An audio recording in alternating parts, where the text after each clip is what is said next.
OBC certificate revalidation বা reissue কাদের করতে হবে, কাদের রিভ্যালিডেশন করতে হবে, কাদের রিইস্যু করতে হবে এবং কাদেরকে অফিসে হার্ড কপি জমা করতে হবে এবং ইনকাম সার্টিফিকেট কার লাগবে, এছাড়াও আপনাদের ম্যানুয়াল সার্টিফিকেট থেকে থাকলে কিভাবে আপনারা ডিজিটাল সার্টিফিকেট পাবেন বা ম্যানুয়াল সার্টিফিকেট দিয়ে রিভ্যালিডেশন বা রিইস্যু কিভাবে করবেন,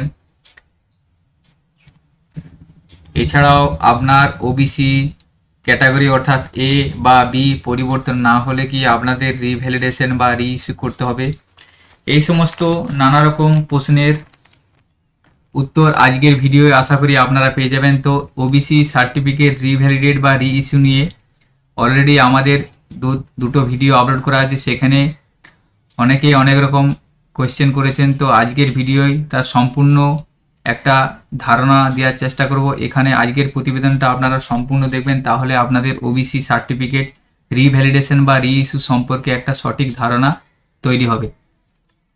তো তার আগে বলে রাখি, যারা এখনও আমাদের চ্যানেলটিকে সাবস্ক্রাইব করে রাখেনি তারা আমাদের চ্যানেলটিকে সাবস্ক্রাইব করে রাখুন ও পাশে থাকা বেল আইকন প্রেস করুন, যাতে এই ধরনের আরও খুব ইনফরমেটিভ ভিডিও নোটিফিকেশান আপনারা খুব সহজেই পেয়ে যেতে পারেন। তো রাজ্যে পুরনো ও নতুন ওবিসি সার্টিফিকেট পুনর্বৈধীকরণ বা পুনর্প্রদানের নতুন নির্দেশিকা, অর্থাৎ আপনাদের যদি ওবিসি সার্টিফিকেট পুরাতন বা নতুন থেকে থাকে সেক্ষেত্রে রিভ্যালিডেশন বা রিইস্যু করতে হবে। তো অনেক অজানা তথ্য পাওয়ার জন্য আজকের সম্পূর্ণ প্রতিবেদনটি আপনারা দেখতে থাকুন। ওবিসি সার্টিফিকেট রাজ্য ও কেন্দ্রীয় স্তরের চাকরি ও শিক্ষাগত প্রতিষ্ঠানের সংরক্ষণের সুবিধা পাওয়ার জন্য অত্যন্ত গুরুত্বপূর্ণ হয়ে থাকে।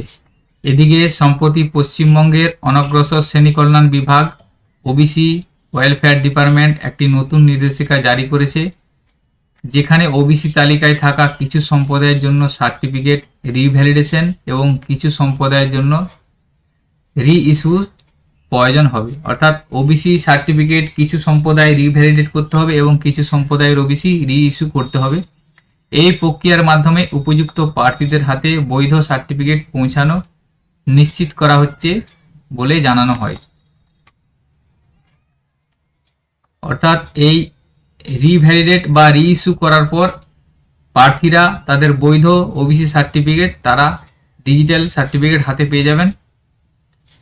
তো এরপরে আপনারা জেনে রাখুন কেন এই সার্টিফিকেট পুনর্বৈধীকরণ বা পুনর্প্রদান জরুরি, অর্থাৎ রিভ্যালিডেশন বা রিইস্যু করা কেন জরুরি সেটা সর্বপ্রথম আপনাদের জানতে হবে।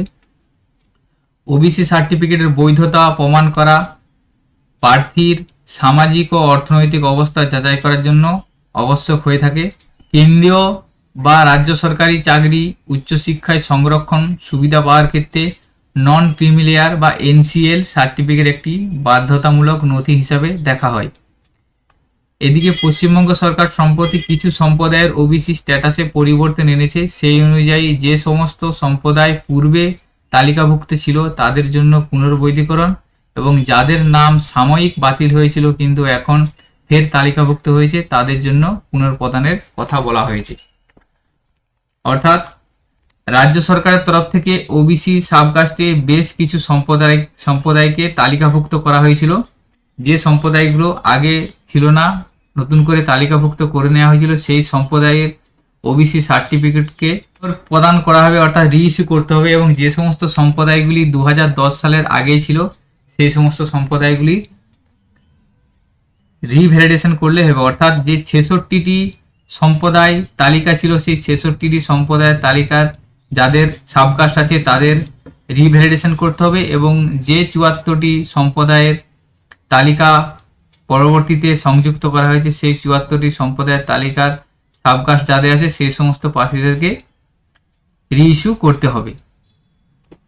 তো এরপরে আমরা জেনে নিই পুনর্বৈধীকরণ বা এবং পুনর্প্রদান পার্থক্য কি, অর্থাৎ রিভ্যালিডেশন এবং রিইস্যুর মধ্যে পার্থক্য কি।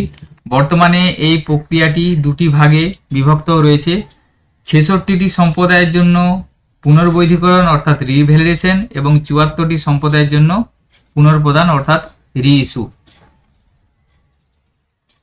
66টি সম্প্রদায়ের জন্য রিভ্যালিডেশন, এই সম্প্রদায় গুলি আগে থেকেই ওবিসি তালিকায় অন্তর্ভুক্ত ছিল, অর্থাৎ এই 66টি সম্প্রদায় আগে থেকেই ওবিসি তালিকাতে তাদের সাবকাস্ট অন্তর্ভুক্ত ছিল। এমনকি তাদের নন ক্রিমিলিয়ার স্ট্যাটাসও এখনও সক্রিয় রয়েছে। তাদের শুধু বর্তমান সার্টিফিকেটটাকে নবায়ন করতে হবে। এই প্রক্রিয়া তুলনামূলকভাবে সহজ এবং সম্পূর্ণ অনলাইনে সম্পূর্ণ করা যাবে। অর্থাৎ যে 66টি সম্প্রদায় ওবিসি তালিকায় আগে থেকে অন্তর্ভুক্ত ছিল এবং নন ক্রিমিলিয়ার স্ট্যাটাসে এখনও সক্রিয় আছে, সেই 66টি সম্প্রদায়ের ওবিসি সার্টিফিকেট যাদের আছে তাদেরকে সার্টিফিকেটটি নবায়ন করতে হবে, অর্থাৎ রিভ্যালিডেটেড অনলাইন করতে হবে। অনলাইনে রিভ্যালিডেট করে পুনরায় তারা আবার বৈধ সার্টিফিকেট পাবেন। 74টি সম্প্রদায়ের জন্য পুনর্প্রদান অর্থাৎ রিইস্যু। এই সমস্ত সম্প্রদায়গুলি পূর্বে বাতিল হলেও বর্তমানে পুনরায় ওবিসি তালিকায় অন্তর্ভুক্ত রয়েছে। অর্থাৎ এই 74টি সম্প্রদায় 2010 সালের পর ওবিসি তালিকায় সংযুক্ত করা হয়েছে। এরপরে পূর্বে এই সম্প্রদায়গুলি বাতিল হওয়ার পরেও বর্তমানে কিন্তু ওবিসি তালিকায় তাদের অন্তর্ভুক্ত করে দেওয়া হয়েছে। তাদেরকে ফের নতুনভাবে সার্টিফিকেটের জন্য আবেদন করতে হবে। এর জন্য অনলাইনে আবেদন ছাড়াও কিছু কাগজপত্র সহ বিডিও অফিসে জমা দেওয়া আবশ্যিক। অর্থাৎ এখান থেকে বোঝা যাচ্ছে যে 66টি সম্প্রদায়, সেই সম্প্রদায়কে রিভ্যালিডেট করলেই হবে শুধুমাত্র অনলাইনে, এবং 74টি যে সম্প্রদায় আছে সেই সম্প্রদায়কে পুনরায় সার্টিফিকেটের জন্য আবেদন করতে হবে এবং হার্ড কপি বিডিও অফিসে জমা করতে হবে। আবেদনের প্রক্রিয়া ধাপে ধাপে। ওবিসি সার্টিফিকেটের জন্য অনলাইনে আবেদন করার ধাপগুলি উল্লেখ দেওয়া হলো। এই প্রক্রিয়াটির জন্য নির্ধারিত যে ওয়েবসাইট আছে castecertificate.wb.gov.in, এই পোর্টাল থেকে আপনারা অনলাইনে আবেদন করতে পারবেন রিভ্যালিডেট বা রিইস্যুর জন্য। আবেদনের অনলাইন প্রক্রিয়া, প্রথমে উপরের ওয়েবসাইটে প্রবেশ করবেন, অর্থাৎ যে ওয়েবসাইটটি আছে সেই ওয়েবসাইটে যাবেন, যাওয়ার পর অ্যাপ্লাই ফর ওবিসি অপশানে ক্লিক করবেন। এরপরে আপনাকে জিজ্ঞাসা করা হবে যে আপনার আগে থেকে কোনো ডিজিটাল সার্টিফিকেট আছে কিনা, ইয়েস বা নো নির্বাচন করবেন। তো এটা আমি ভিডিওর শেষের দিকে আপনারা একবার ডেমো টাইপের দেখিয়ে দেবো। এছাড়াও আমাদের অলরেডি ভিডিও দেওয়া আছে কিভাবে আপনারা অনলাইনে অ্যাপ্লাই করবেন, সেটা আমি ডিসক্রিপশনে দিয়ে রাখবো, সেখান থেকে দেখে নিতে পারবেন। পোর্টালে যাওয়ার পর আপনাদের যে নতুন ওবিসি অপশানটা এসেছে সেই ওবিসি অপশানে যাওয়ার পর অ্যাপ্লাই ফর ওবিসি অপশানে ক্লিক করবেন। ক্লিক করার পর আপনাদেরকে বলা হবে আপনাদের ডিজিটাল সার্টিফিকেট আছে, তাহলে ইয়েস করবেন, ইয়েস বা নো সেটা নির্বাচন করবেন। তো যদি আপনারা 66টি সম্প্রদায়ের মধ্যে অন্তর্ভুক্ত থাকেন এবং আপনাদের রিভ্যালিডেট করতে হবে, সেক্ষেত্রে দেখা গেল আপনাদের ম্যানুয়াল সার্টিফিকেট আছে, ডিজিটাল সার্টিফিকেট নেই, তাহলে আপনারা সেই ম্যানুয়াল সার্টিফিকেটটি অনলাইনে পোর্টালের মাধ্যমে চেক সার্টিফিকেটে গিয়ে আপনারা সেটা ডিজিটাল নাম্বারটা সেখান থেকে পেয়ে যাবেন। পেয়ে যাওয়ার পর আপনারা এখানে ডিজিটাল সার্টিফিকেট ইয়েস করে সেই ডিজিটাল নাম্বারটা দিবেন, অর্থাৎ ম্যানুয়াল নাম্বার দিয়ে আপনারা রিভ্যালিডেট করতে পারবেন না। তো বর্তমানে ওই চেক সার্টিফিকেটে নট ফাউন্ড শো করছে, তো পরবর্তী সময় আপনারা ট্রাই করবেন, আপনাদের ডেটাটা শো করে যাবে এবং ডিজিটাল নাম্বারটা শো করবে, সেই ডিজিটাল নাম্বারটা এখানে দিয়ে ইয়েস করে নাম্বারটা দিবেন। আবেদন ফর্ম পূরণ, কিভাবে ফর্ম পূরণ করবেন? সর্বপ্রথম আপনারা ডিজিটাল নাম্বারটা ইয়েস করে ডিজিটাল নাম্বারটা দিবেন। দেওয়ার পর ডিজিটাল সার্টিফিকেট নাম্বারের পাশে ইস্যু তারিখ দেওয়া থাকবে, সেই ইস্যু তারিখে আপনাদের সার্টিফিকেট যে ইস্যু হয়েছে সেই তারিখটা দিবেন। তারপরে আপনাদের বিবরণ দেখা যাবে, অর্থাৎ সার্টিফিকেট ডিটেলসটা দিয়ে ভেরিফাই ক্লিক করার পর আপনাদের ডিটেলসটা অটোমেটিক এখানে শো করে যাবে। যে অপশনগুলো ফাঁকা আছে সেগুলোকে আপনাকে পূরণ করতে হবে, যেমন মোবাইল নাম্বার, জন্ম তারিখ, ইমেল আইডি, এপিক কার্ড অথবা আধার নাম্বার দিতে হবে। পিতার আয় সহ অন্যান্য আবশ্যিক তথ্যগুলি পূরণ করতে হবে। জন্মস্থান, ধর্ম ও অভিভাবকের পেশা বিবরণ দিতে হবে। এরপরে ছবি এবং আয়ের শংসাপত্র আপনাকে আপলোড করতে হচ্ছে। আপলোড করার পর সাবমিট অপশনে ক্লিক করবেন।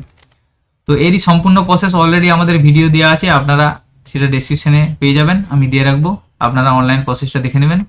প্রয়োজনীয় নথি আপলোড, অর্থাৎ যে পাসপোর্ট ফটো এবং আপনাদের ইনকাম সার্টিফিকেট আপলোড করতে হচ্ছে সেটা দেখুন, একবার দেখে নেন। পঞ্চায়েত এলাকার জন্য বিডিও এবং পৌরসভা এলাকার জন্য এক্সিকিউটিভ অফিসারের কাছ থেকে ইনকাম সার্টিফিকেট সংগ্রহ করতে হবে। অর্থাৎ আপনারা যদি পঞ্চায়েত এলাকার বাসিন্দা হয়ে থাকেন তাহলে আপনাদের গ্রাম পঞ্চায়েতের ইনকাম সার্টিফিকেট আপলোড করলে হবে না, সেটা আপনারা গ্রাম পঞ্চায়েত থেকে ইনকাম সার্টিফিকেট নিয়ে তারপরে সেটা ই-ডিস্ট্রিক্ট পোর্টালের মাধ্যমে ভিডিও ইনকাম করে নেবেন। এবং পৌরসভা এলাকার হলে এক্সিকিউটিভ অফিসারের ইনকাম সার্টিফিকেট লাগবে। সার্ভিস রেকর্ড, অভিভাবকের যদি চাকরি করে থাকেন তাহলে সার্ভিস রেকর্ড অবশ্যই দিতে হবে। আবেদন জমা, সকল তথ্য সঠিকভাবে পূরণ করে সাবমিট অপশনে ক্লিক করবেন। এরপরে একটি আবেদন নম্বর জেনারেট হবে যা ভবিষ্যতের জন্য সংরক্ষণ করে রাখবেন। অর্থাৎ রিভ্যালিডেশনের ক্ষেত্রে আপনারা এইভাবে আবেদনটি কমপ্লিট করবেন। কমপ্লিট করার পর সাবমিট অপশানে ক্লিক করার পর একটি আবেদন নাম্বার জেনারেট হবে বা অ্যাপ্লিকেশন আইডি, সেই অ্যাপ্লিকেশন আইডিটা আপনারা সংরক্ষণ করে রাখবেন, এটা ভবিষ্যতে আপনাদের প্রয়োজন হবে।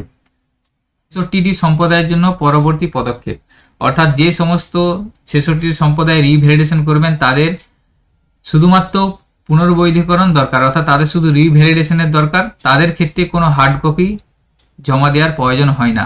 অনলাইনে আবেদন করার পর প্রক্রিয়া শেষ হয়ে যাবে এবং যাচাই করে অনলাইনে সার্টিফিকেট আপডেট হবে।